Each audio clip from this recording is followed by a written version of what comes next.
Welcome to episode 22 of URI Just Getting Started podcast, filming live in Miami Beach. Tyson, did you know that we're filming today? Oh yeah, I didn't know we were filming in Miami. Sweet Yeah. weather. I love South Beach. One of my favorite spots to go. Can you make it over here? Well, we still have some time. There's some sun. Okay. I wish. Let me use your boat. Okay. I was thinking of one of my Lear jets that I have. But Right. as you could tell, today I'm joined with one of URI's all-time greats. I'd call him co-all-time greats. We're going to get to that, and it's Mr. Tyson Wheeler. Well, first of all, how are you, Tyson? How was your trip with your son, the AU tour? It was good. It was good, man. I appreciate that. First of all, thanks for having me on, Scott. Greatly appreciate it. I'm excited to be on here, and it's a great opportunity for me to share some of my old stories. Well, we're going to put your work. Still has about 650 views, so you have to double that. Oh boy, now he's the legend. I don't know if I can surpass him. Did you ask him about his wife, Chris?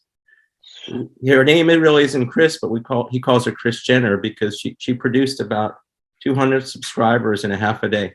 Really? I on that phone blog, in politics. Wow. Yeah, but nice. I'm not going to put that pressure on you. Just 600 would be fine.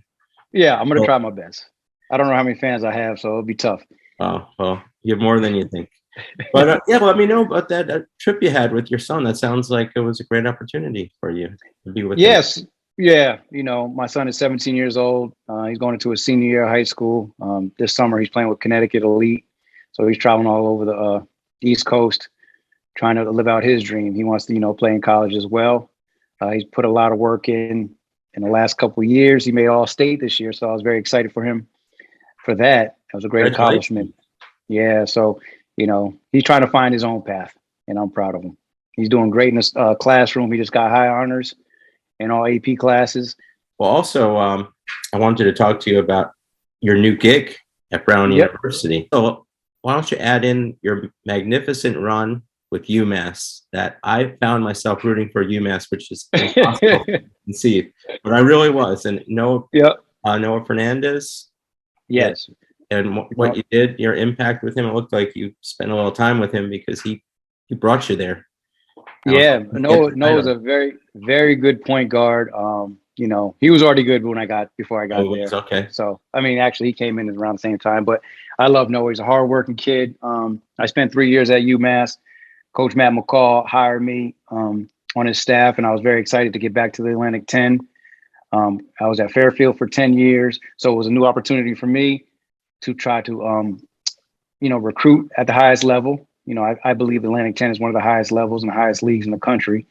And then competing against some of the best players in the country playing in Atlantic 10 was very exciting for me. So, we had a really good group. We improved every year I was there. Unfortunately, we got let go, but that's part of the business, Yeah, I know. It wasn't your issue there, just the head coach, and when he goes, and I guess it wasn't enough for him at the end to keep him. Exactly. It's a business, right? It's the business. Yeah. Can't cry over spilled milk. You got to move on. And I was fortunate enough to be hired at Brown University. I started on May 16th.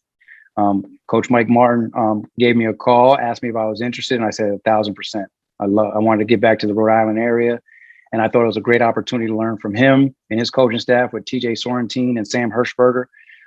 It's a great staff to work with.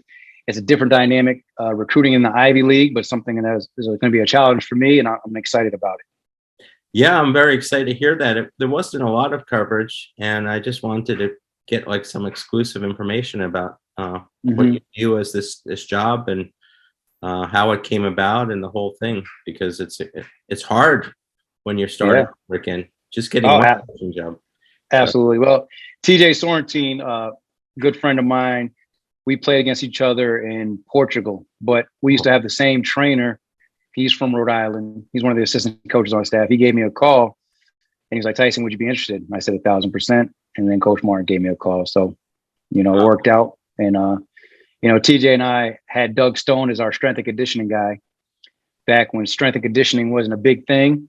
Doug Stone worked with us at URI and he worked TJ out when he was in high school.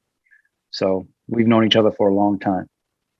It just going by your whole career studying like I did, you told me it's not going to take much time. I took about a month. Oh, no. Where I am, and you have a lot of material. But everything you've done has been contact driven in all your advantages, starting with going to Fairfield and Art getting involved and helping you at Ed Cooley. I don't want to say that name, but I know ex-players seem to love him. So maybe to love about him. And I totally understand. I get it. Tommy Garrick was talking about how great he is. So I'm missing something out there. But right. He's the enemy to you guys. He's the enemy to URI. Yeah, it didn't help by missing that one game during COVID, but everyone tells me I should let it go. I guess I need a little more therapy. They'll play again this year, so we'll get them back. Yeah, that's true. And how about this year's schedule with URI? Do you have it penciled in with Brown? Are they? Yes, we do. Yes, we go there. I'm not sure what date it is, but we are going down to play at the Ryan Center. Wow. So I'll be excited for that. Everyone gets excited when you're in the Ryan Center. You go with your beautiful wife, and last time you were there, Farrah is her name? Farrah, yep, that's her name. Yeah, been together for 28 years. We've been together. Wow. 28, 29 years, yeah. I think it actually might be going on 30 years. We got together in 93, so yeah, 30. Well, let's go to the PowerPoint. You didn't have a nickname, did you, if I'm missing out on that? No, not really. I mean, people call me Wheeler because every time I shot it, I would say my last name. I find that I was going to bring that up too, because that's hilarious about that. I heard you had something going on in the NBA. Yeah, I mean, I started that in high school. I did it all throughout my career. I actually made my first 3-point shot against Houston Rockets and did it in front of their bench with Olajuwon, Scottie Pippen, Clyde Drexler, all those guys. So, and I made the shot and said my last name. They were all laughing. Oh, that's hilarious. I've never heard that before. So, yeah, I think Clyde was on it. Maybe it was Charles Barkley, not Clyde Drexler. Yeah, well, that's pretty good right there. And did you get to see the new movie Hustle? I have not watched it yet, but I'm gonna watch it. I've been locked in on Blacklist. Oh, really? Okay. Yeah. Because I was watching it and I thought of you. I followed you quite a bit, and I understand you have a nightmare story. Maybe you could go on and tell us about when you were one of your recruiting trips in Fairfield, and you brought the head coach Sydney to see this. Oh, yeah. About that, because it's forget about Blacklist, Tyson. Go. I know you're regimented like me. It sounds like, and watch it, and you're gonna crack up because after you tell us the story, let me hear about the story. I've heard it once, and it's just a gem. Yeah. So one time when I first got in, as an assistant coach with Sidney Johnson, shout out to Sidney Johnson, one of the best coaches ever. I had a kid that I was looking at, a little point guard from Philadelphia that my boy Sean Colson told me about, who actually played at Rhode Island with me. And he helped coach Philly Pride, which was an AAU program. So they had a high school game, and I really liked this kid. I watched him in the summertime, and I wanted my head coach Sydney to come with me and watch him. So we go to the game. We drive all the way to Philadelphia, long 4-hour drive from Fairfield. Watch the game. Kid couldn't have played any worse. He got 3 quick fouls, came back in the game, probably had 2 points, 1 assist. He was awful. And Sydney was like, Tyson, don't have me come all the way out here. The kid's not good. Don't waste my time. And I felt so bad because, I thought he was going to be really good, and he had a terrible game. And that's part of recruiting and part of the whole coaching business. You can hit or miss on some kids. Now, he had a bad game, and I still thought he was a very good player. But, sometimes you get one shot as a recruit. And that was a shot he got, and we passed on him. Okay. But I felt awful. But, so you're going to watch that movie tonight, hopefully, and get back to me and tell me how close it is to you. And it's not a spoiler alert. It's just one scene. But okay, you're playing the role of Adam Sandler in this film right now. So that's what I'm going to tell you about. All right, I'll check it out. So, again, I grew up in Connecticut. Connecticut high school basketball wasn't the best. And in my area, there weren't very many tall guys, athletic guys. I played a 3 my senior year, and Tallest guy was a soccer player at 6'4". So I never worked on throwing alley-oops because nobody could catch them. Yeah. So I get to URI and we play pickup, and Cat's always screaming, throw it up, throw it up, throw it up. And I'm throwing it all over the place, over the backboard, too short, too long. So he used to get so mad. He's like, yo, man, you got to throw me some better alley-oops. I say, Cat, I've never thrown alley-oops in my life, so I got to work on it. So then we started practicing it, and I got a lot better at it. So we finally connected. Slightly. Yeah. Understatement there. So he can only catch it on the left side. So he needed to work on catching them on both sides. But if you notice, all his alley-oops are pretty much on the left side if you see the highlights. I have. I didn't notice that, but I'm going to watch them again. Yeah. How was he? Were you guys pretty tight? Were you like a Silk and Tommy type of relationship? Absolutely. You know, like I said, I came on my visit. Abdul Fox was my host. And Abdul was a senior going, you know, he wasn't going to be there my freshman year, but he hosted me. Really? And he dropped me off with Catino at the bar out down the line somewhere. And Cat took care of me the whole weekend. When I first met him, I can still remember I had a Champion hoodie on, like Wu Tang Clan. I came in a little club and he was in the middle of the dance floor dancing. He was a phenomenal dancer. So I introduced myself. Abdul was like, this is Tyson, our recruit. And he looked at me. I had like fade with curly hair looking like special ed. And he was just looking at me like, this little dude is coming here. But he embraced me. And from that point on, we were best buds. We roomed together on the road. My sophomore, junior, and senior year, we were roommates. So we were inseparable. We was always together. And who was Tommy and who was Silk? Because Tommy followed everything Silk did, and he became a better player. Can you say that about Coutinho? Did he follow everything you did, or I don't know? If that's the case. I don't know. We both respected each other. We both tried to help each other get better on the things we couldn't do well. You know, my right hand was terrible, and Cat could use his right hand very well.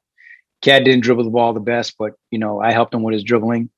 He was a much better shooter than I was, much better defender than I was, and that's why he lasted in the league so long. You know, And he was a super competitor. We were both very competitive. We both wanted to win, and we were never on the same team in pickup games or in practice. So we would always go against each other because we wanted to both win, and we didn't want it to be easy. So, you know, great chemistry with us too. Yeah, and you know, I feel like your nickname should be Cat, the way you have outcomes in assistant coaching, especially. I know everything else came easy to you. It seemed that way. It probably wasn't as easy as it looked. Nah, it definitely wasn't easy. It was hard work. Trust me. The name Cat is you always land on your feet, so I'm never worried about you. I knew this UMass thing could happen. Yeah, and I was hoping, you know, something special would go on in Kingston, but I'm not going to give up on that dream. It's a dream for me too. Yeah, one day I'll get back. And it's a dream for so many of your fans. I don't know if you know that, but if you go to the Bikini Blue board, you and Silk are idolized, both of you. Right. And you were even mentioned in Archie's speech at the press. Yeah, I saw that. Yeah, I saw that. Yep. So, talking about your Final Four, you were talking about how you wanted to put a stamp. I love this expression on Rhodey forever, not just this temporary stamp. And that Final Four would have got that. How do you feel the difference between? And I kind of understand what you're saying. The difference between making a Final Four and a Final Eight, it just gives you that VCU Butler type of feel. Absolutely. Would it have been different for URI if you could have come up with that W in the Stanford game? And I don't want to make you feel bad about that because it's traumatic for me too. Yeah, for me too, to this day. Now, I think, you know, the legacy we would have left going to the Final Four, we would have been down in history, obviously. We went to Elite Eight, and that was great. But I think the way we went out and losing in Elite Eight was really hurt. But, you know, we were right there. We should have been in the Final Four. Stanford did a great job of coming back and battling back, and they hit some big shots late, and that's why we lost. But it's part of, you know, NCAA. That's why the NCAA tournament is so great.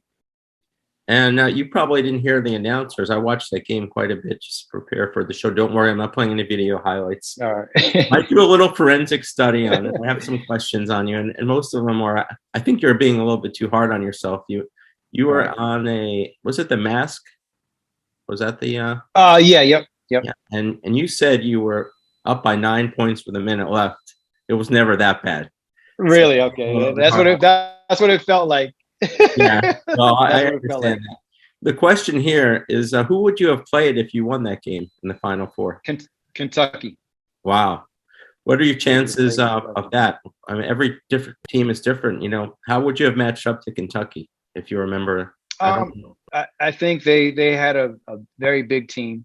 It would have been a tough matchup for us, but I think the difference in style of play probably would have helped us a little bit. We were smaller, faster, quicker.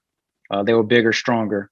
So I think it would have been a tough matchup for us. Obviously, it is Kentucky, but the way we were rolling and the way our offense was moving with Coach Herrick's UCLA offense, they would have had trouble playing against us. I think we may have struggled a little bit against their press. You know, they were a pressing team. So, you know, we may have struggled a little bit with that.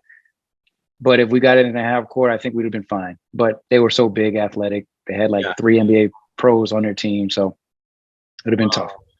You could have made up for the 1-point loss in the 40s with Keeney, if you're familiar with that. I read a book on URI history, and they lost by 1 point. They would have had an NCAA championship. And it's always the same with Kentucky. You know, they're going to say they're very big, and they were imagine how bigger they were than URI. Bigger and probably a little bit. Their bench was a lot deeper than ours. Yeah, well, I wouldn't count you out. But this is special here. You're coaching, and we talked about this a little bit in the beginning, but one of the reasons why so many people would like you in Kingston as an assistant coach is, especially last year, is your work with guards. And I kind of feel like your experience with Mr. Fernandez, you're not telling me as much as impact as you had with him, because without him, the season would have ended abruptly. He carried that team, and he looked a little bit like you in some ways. Yeah. I think he's a better scorer than I was. He really carried us during the Atlantic 10 tournament. He took us on his back, and you know, we played against Dayton and we had them beat. And I think we were forward like a minute 20 to go, and he had a crucial turnover. But before that point, he played great. He was hitting some big shots. He was getting guys open looks, and we were playing some great defense. And you know, that's what I tried to instill in him and our other guards on our team, is just running your team, controlling the game, getting guys involved before you get yourself involved, and then look to get your own scoring going. You're much harder to guard that way when you get your team involved, and they have so many different options. A lot of defenses don't want to help as much when you're getting their man is scoring. So that's the job of a point guard in my eyes. And I'm sure you got that point to him. Yes, definitely. You're not going to give me what I really want, but I think you really had a huge impact on that. And we needed that on this last season, because we had guards that could have used your experience, your coaching abilities in that area. And who knows if we would have had a little more player development in the area. I still love this team, and they had a lot of great areas. And I love Coach Cox as well. And but I've moved on, and I'm very interested in seeing what Archie can do, and everything that he's done. So but we're going a little more into your coaching career, and I never knew what the expression DOBO was. But how was your feeling when you first heard you're going to be a DOBO, and that's Director of Business Operations? I love it. Director of Basketball Operations. Basketball Operations. No, that's all good. I blew it, but I'm gonna just make up for it. You know, I meant business, but okay, you got me. It is a business. It's business operations. Trust me. Business 101 later on in this slide too, because I feel like we'll get to that later. But tell me about. You weren't so excited about it at first, were you? No, well, I mean, I was excited to be able to get a job, like you said, land on my feet. My career was coming to an end after tearing my Achilles, and I wasn't getting the same opportunities overseas as I was prior to my injury. So, you know, Ed Cooley came to my house. Antonio Reynolds Dean was going to Northeastern with Bill Cohen, and he's like, Tyson, you're not getting paid anymore to play basketball. You need to start your next career. You need to come to Fairfield. I have an opening for you. It's very hard to get into this business, and as Director of Basketball Operations. It doesn't pay much, but you'll be able to, you know, take care of your family. So I didn't know what it entailed. And Coach Cooley did a great job of, teaching me how to be a DOBO. And he made sure the other assistants on our staff helped me as well to get acclimated because, all my life I was just a basketball player. Yeah. I think I had 2 jobs in my life. So this would be my 3rd one. I just couldn't imagine. I know my skill set, and if I was a DOBO, you wouldn't have flights coming in. They would be on the next day, and you would miss games and all that. How was it? I know that wasn't your area, but you must have had the skill set to be organized and be able to do that for people. Well, yeah, I had to get used to it. I had to become organized. I had to set up meals on the road. I had to get flights for all the players and coaches. I had to get hotel rooms and make sure Ed Cooley had a suite with a king size bed. Oh, okay. Yeah, I had to cut up film for all our assistant coaches for their scouting reports. So I hardly spent any time in the gym, and it was great for me. Also had to set up basketball camps. I was, ran our Ed Cooley basketball camp. So I had a lot on my plate, and it helped me to become more organized. Usually I let my wife organize everything. So okay, now I had to organize everything for everybody else. And if I messed up, Cooley would have definitely let me know. Did she help you out at all? I can't. I would have gone to her a little bit on the tough times. We just having a baby, so she wasn't worried about that. I don't know too many people that played in Europe where they had their wife and your child over there in Italy like you did. I just think that I've heard a lot of European stories, and not just your overseas. I preface that, and it's not a honeymoon like people say. So, no, I got a great story about my son being born over there. The one that's playing now at St. The one is at St. Bernard's. Yes. Yes. So I hear that. So my wife wanted me to see the birth of my child because I missed my daughter when she was first born because I was playing with the Denver Nuggets. So she was adamant about coming to Italy to have the baby there. And I was like, no, you need to stay in the States. I'm scared. People might not speak English, the whole 9 yards. She's like, no, I'm coming. You're going to see the baby born, blah, blah, blah, blah. Wow. So long story short, cut to like near the birth time of my son, we bring her to the hospital. They put her in a room with other women that are about to have babies. The women in the other room are smoking cigarettes. Oh my God. I'm like, this is insane. So they finally gave us our own room. We were lucky. Then to get our water cold, we had to put our water bottle outside of the window. There was no refrigerators. Then when my son was about to be born, they were pushing her into the delivery room, but there was another lady that just got done giving birth. So we had to wait for them to clean the table up, and my wife's pushing the baby. My son's about to come out, so we had to lift her up onto the chair to give birth. And I'm sitting there like, oh my goodness, this is insane. I'm saying to myself, I told her we should have stayed home. She should have stayed home and had the baby in America. So wow. it was a great story.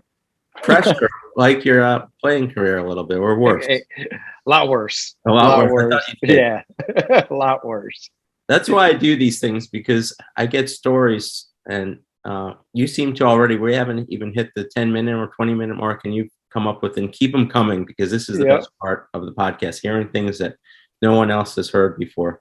Right. And I was going to introduce you, but I wanted to talk to you starting out the podcast. I really want to talk about your trip with your son and also your coaching career. But you are the all-time leader in 3-point percentage in the NBA. Yeah. I wish I took some more shots. I don't know. I think you took enough. I think it's about the right number. Right. I'd rather play a longer time than I did than be the number one 3-point percentage guy. But it is what it is.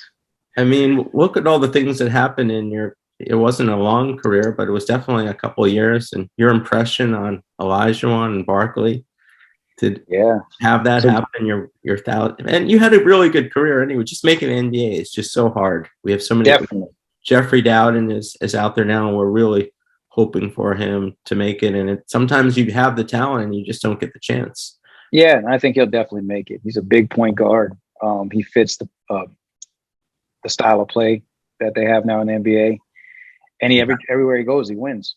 So, and also Have you been watching the, this is a silly question, I know that, but have you been watching the NBA championship? Yep. Don't you feel like the Warriors could have used them a little bit, even though they won the last game? Yeah, they're definitely. Yes, they could have used a little bit of composure there.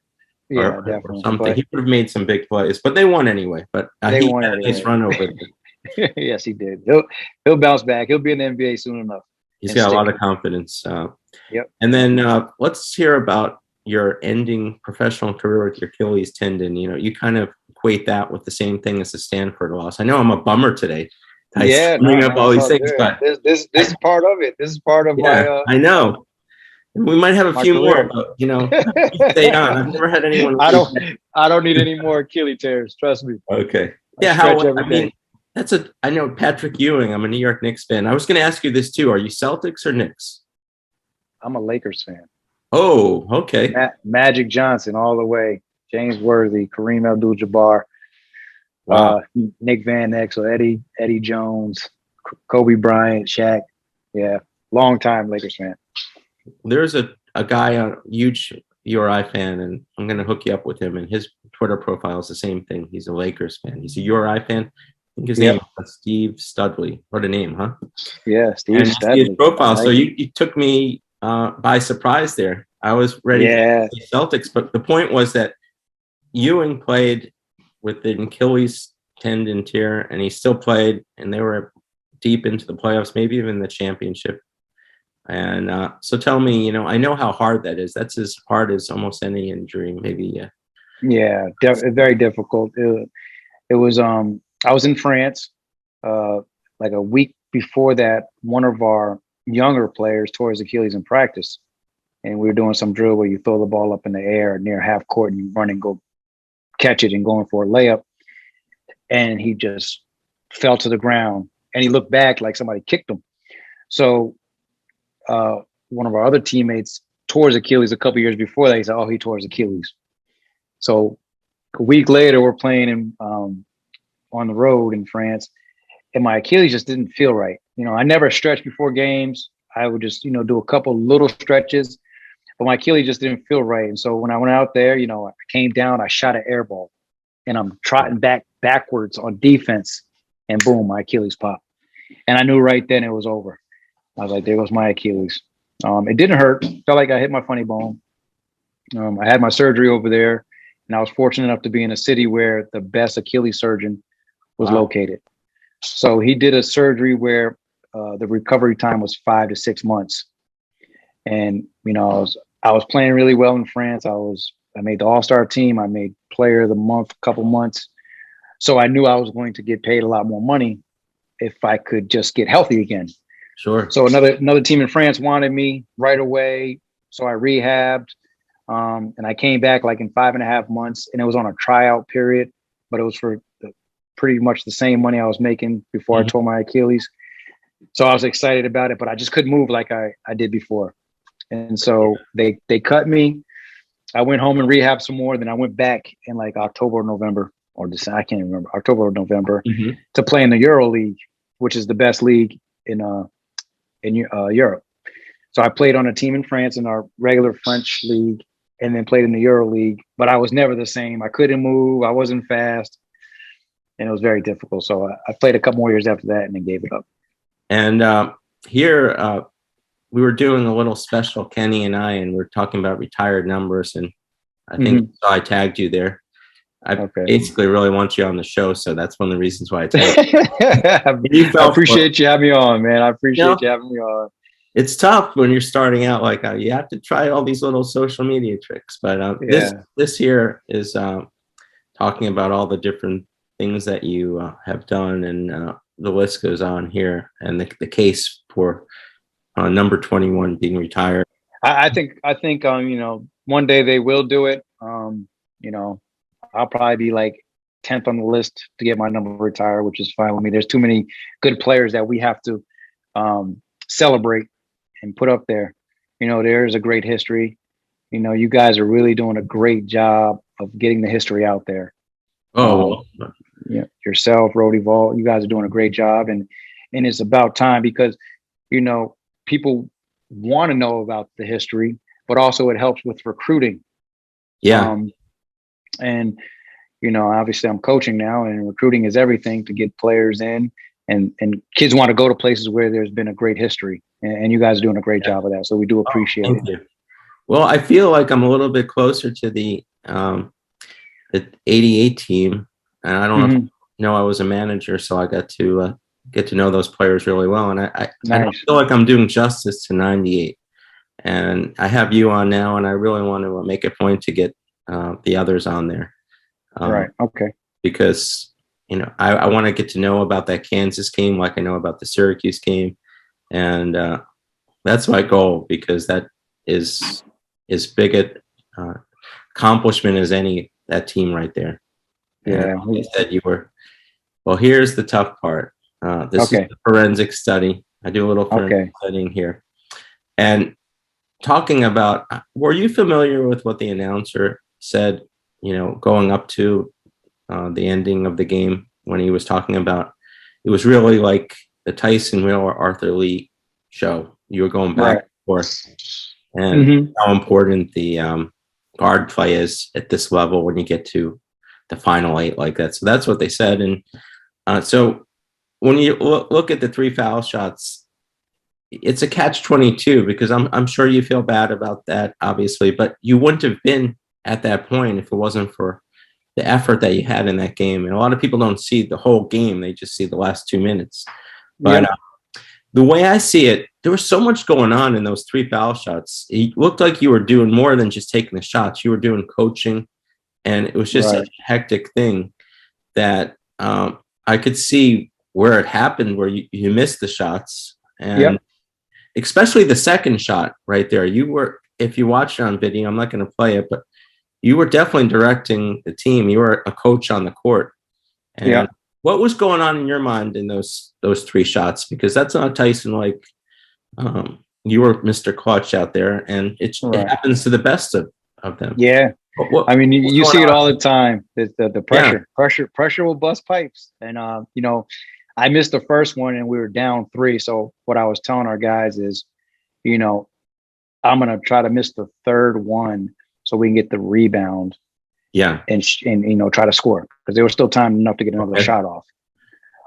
So after I missed the first one, I missed the second one. I was like, definitely missing the third one. And hopefully, I think we tipped it, and we may have almost got a shot off. Yeah. And, overall could they have slowed down the game for you a little bit between the shots? It felt like the game was going so quickly. And did you have any timeouts left? I can't remember. Yeah, I just feel like something, after first, just to slow things down. And but we were rushing, we were panicking. And Stanford was hitting every shot. Like Arthur Lee was, like you said, was hitting some tough shots. I think the other guard hit a couple shots. Mark Matson got a dunk and one. Yeah. So everything fell in line perfectly for them. And that's part of the NCAA tournament. You see it all the time, year after year after year. Things happen late in games, and if you don't manage the game, you'll lose. And that lesson right there is how I take my coaching with my guards. Really? Manage the game, control the game. I make sure that we have the most possessions in a little amount of time during a game. So if there's 2 minutes left, I always say 30, 30, 30 to try to get the most out of the shot clock. And now, obviously, the shot clock changes. Once you shoot, it goes down to like 15 or something like that. But I wanted the ball in our control. And, I'm always trying to teach our point guards to think the game more so than just play the game. And I learned that, obviously, from losing close games. It was obviously the Stanford game, but there was other games after that and before that. My freshman year, we were 7-20. We lost so many games. I think maybe 10 or 11 games by 5 points or less. And I didn't know how to control a game as a point guard, and that's my job. So, I try to make sure, with film study, watching other teams play in film study, and just talking to our guards to make sure they understand that, to try to control the game, to win it. And, playing overseas, I learned that a lot better. It's a cerebral game over there. All the players are very smart, and they take their time. So to your point, should we have slowed the game down? Absolutely. We would have won the game. Well, who am I to correct Jim Harrick on what he did. Yeah. Yeah. But It's part goes on the coaches and the players, you know. You get nervous, even if you're a veteran coach. It happens to the best of them. how about the difference in coaching styles with Skinner and Herrick? Must be a huge gulf between the two. Yeah, so Skinner, I would say, you know, we played more free. Well, me in particular, you know, Yeah. a lot of people talk about the flex offense, but we also wanted to push the ball and score a lot of points. He wanted the point guard to be the point guard, and he wanted the wings to run the wings and the bigs to play in the post. They weren't, I wouldn't say allowed, but he wanted me to control the game and get guys involved. I mean, that's why I was always number 1 or number 2 in Atlantic 10 in assists. He didn't let Coutinho handle the ball as much as he wanted to. Coutinho wanted to. But we controlled the game that way. Coach Skinner was laid back, but he would get on you. You know, he's one of those father figures that, you know, if you messed up, you could feel it from Coach Skinner. But Jim Herrick game, he wanted me to be more of a passing point guard and look for my shot third, not second, third, which also helped me, you know, to become a better point guard, to get guys involved. He didn't mind other guys handling the ball. In the UCLA offense, everybody pretty much touched the ball and shared the game. You know, in the flex offense, everybody would touch the ball, but it would be without dribbling per se, I would say. But they were kind of similar offenses, UCLA, and so I'm you know, contradicting myself here, but the Coach Skinner was laid back, but would get on you. Coach Herrick would get on you, but he would also be laid back. So, I mean, they were kind of similar in my eyes. They both let me learn and grow and get better. One thing about Coach Skinner, he let us play through our mistakes. You know, there were consequences for turnovers, but he would let me play through my mistakes. And that's how we got better as a team. You know, I think we were an older group, more mature group, my senior year with Coach Herrick.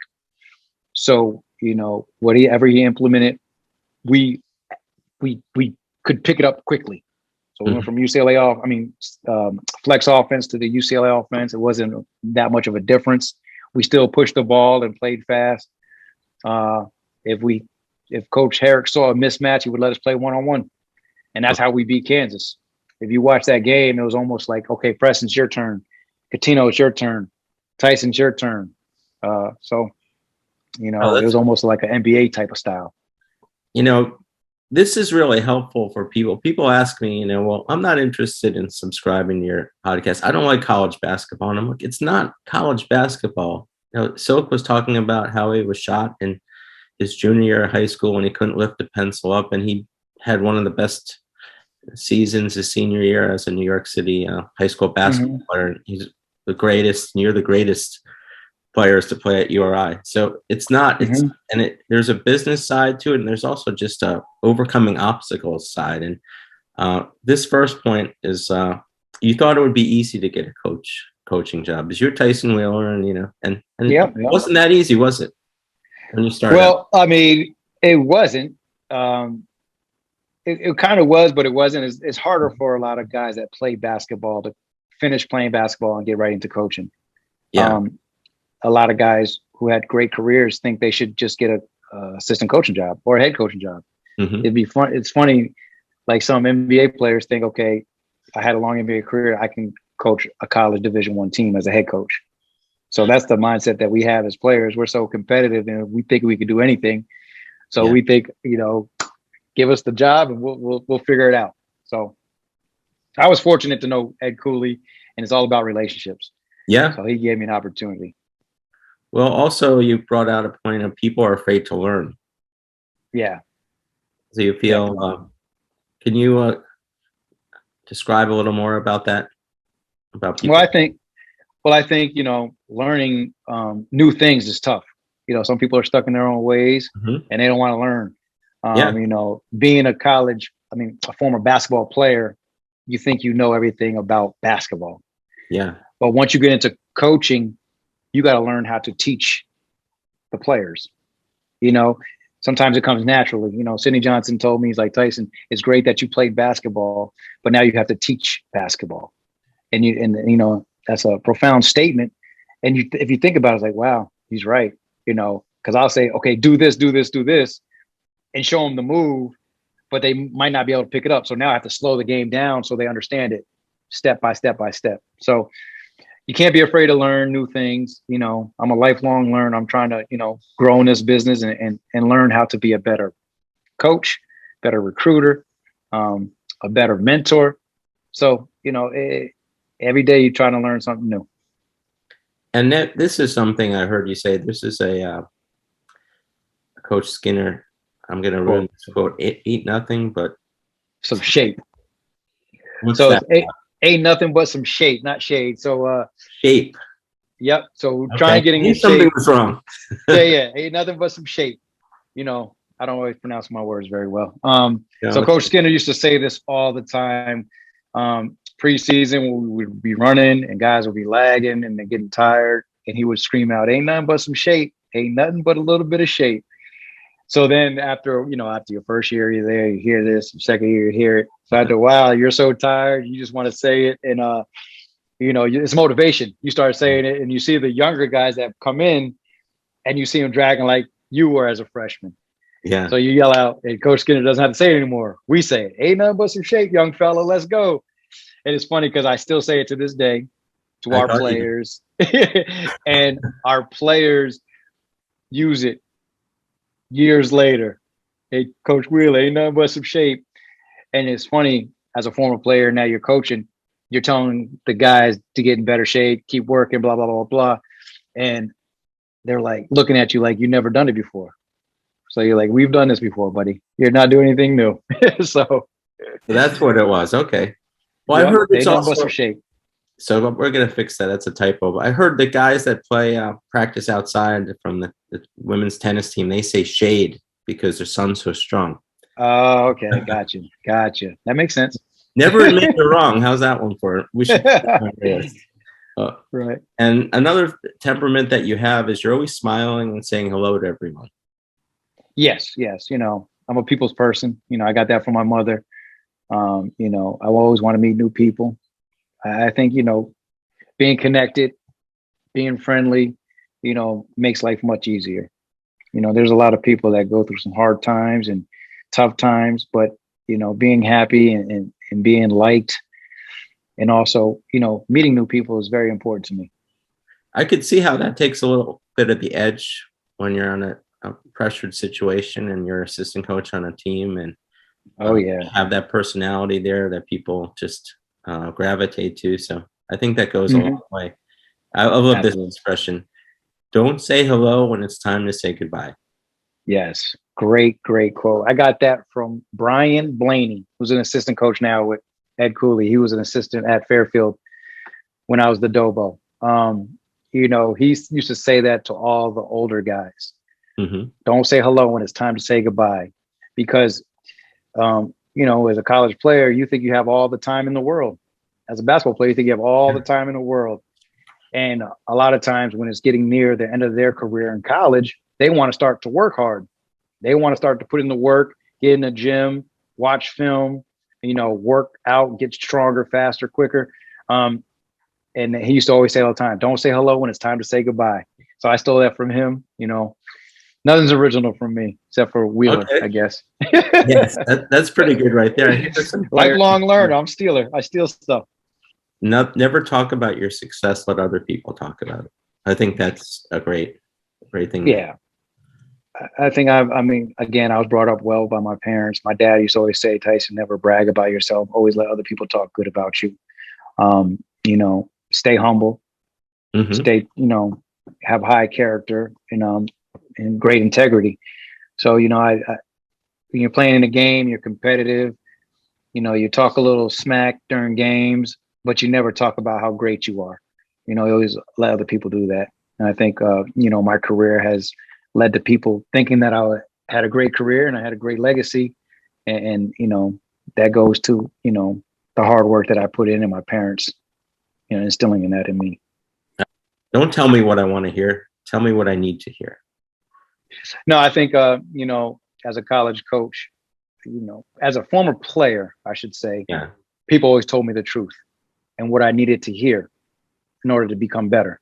It's not always the good things that you want to hear. But if you want to be great, you got to take that criticism. You have to take the criticism and get better at it. So, you know, when I'm talking to my players, you know, they always don't like what I have to say, but they need to hear it in order to become great. So, and I learned that of being a former player. My dad was my coach in Little League, in a pre-team league, and he was tough on me. Probably the most tough on any of the other players. He was the toughest on me. So, you know, that's how I was brought up. And, you know, I'm going to do the same thing to the players that I coach to make sure that they're great. Well, at least he let you play. Yeah.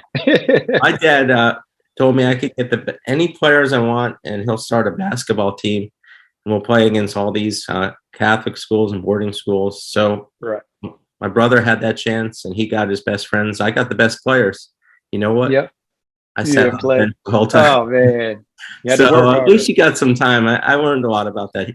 Finally, on this business 101, keep it 100. I like. I know you love that one. Oh, I love it. I mean, so at Fairfield, Sidney Johnson had this idea where we each came up with our own little quote that we were going to live by, pretty much. All the players had their different things that they were going to do, and mine was keep it 100. You know, I think honesty is, you know, key in this profession. You know, a lot of people aren't honest, but I always wanted to keep it 100 with our players. Again, kind of like what we just talked about. They might not wanted to hear what I had to say, but they respected that I did say it. And when they got older, like, Coach Wheeler, you told me, you kept it 100 with me. You told me exactly what was going to happen. And I appreciate you for that. You know, I don't want to lie to kids and tell them they're going to be great and think they're going to be great if they're not putting in the work they need to put in to become great. So, you know, I always keep it 100 with them. If they have to work on something, I'm going to tell them. And I want the same thing from them. You know, Coach Wheeler, you're not pushing me hard enough. You're not doing your job. I want them to keep it 100 with me as well. So it's a two-way street. This is time. I've been grilling you. You've done a lot of work. Let's have a little fun here. You know this play already, and I've seen this. We're about to see this pass so many times, and I could watch it over again. Look at this. How many things did you do in that play right there? So I was just make the pass like that, and I'm going to stop this because I want to hear about this.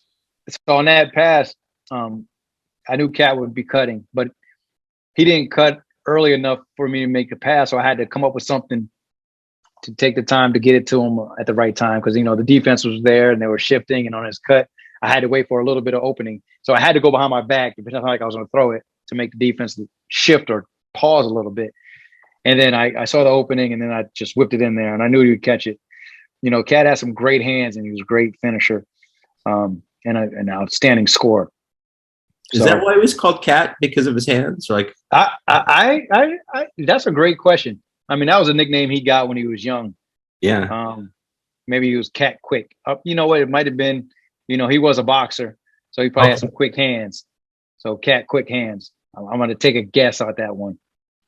Well, I'm going to ask him in that hopefully not too distant future because I'm sure he's going to. He's a different guy. You have any interview tips on it? Ooh.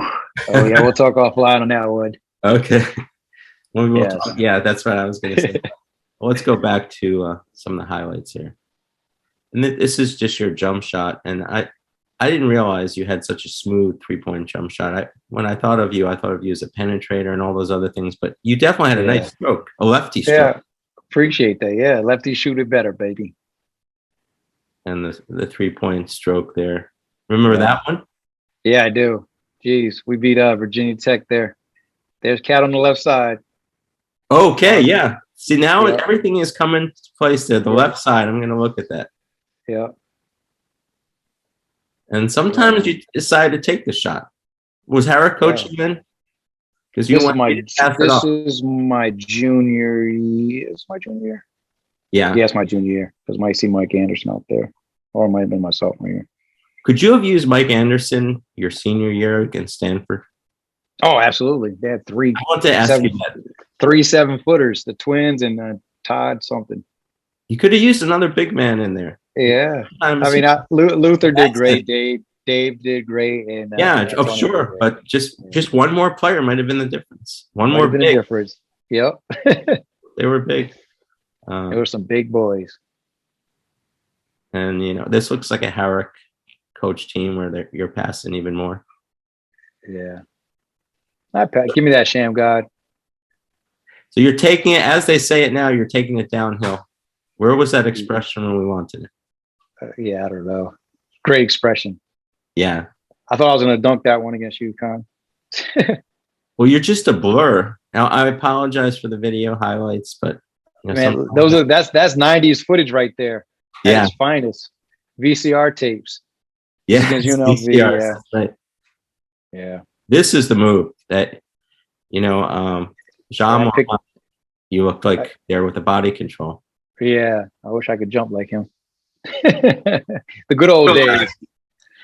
Oh, listen, Tyson, I'm going to let you have some fun with the family. I know your favorite thing is to hang out and watch some Netflix with the family. And besides, instead of going and partying in South Beach at the beach like that. Right. I'm jealous. You have fun out there. Yeah, I'll have fun for you. Okay. Yeah. I'm going to probably go watch a Hustle later on tonight. Check it out. Okay. Oh, let me know. Well, thanks again for coming here. And you are just getting started.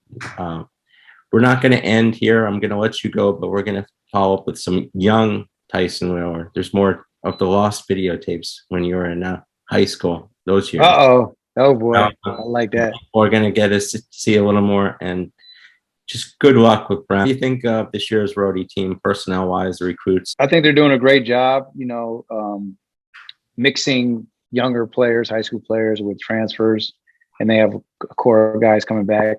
My guy, Dwayne Woodward, is there. We grew up together. Not grew up together, but yeah, 40. Why weren't you 21? I know, exactly. His brother's name is 20. So, wow. So we went to 5-star camp together. So he's going to do a great job there. He's a great recruiter. He has some great ties in East Coast. He's already doing a great job. So that's my man right there. Yeah. Okay. So I'm excited for them. Well, you know how I'm going to end it. I don't know if you could guess this, but I'm going to say one thing to you before we end it. Besides, thank you. Keep it 100. Keep it 100, baby.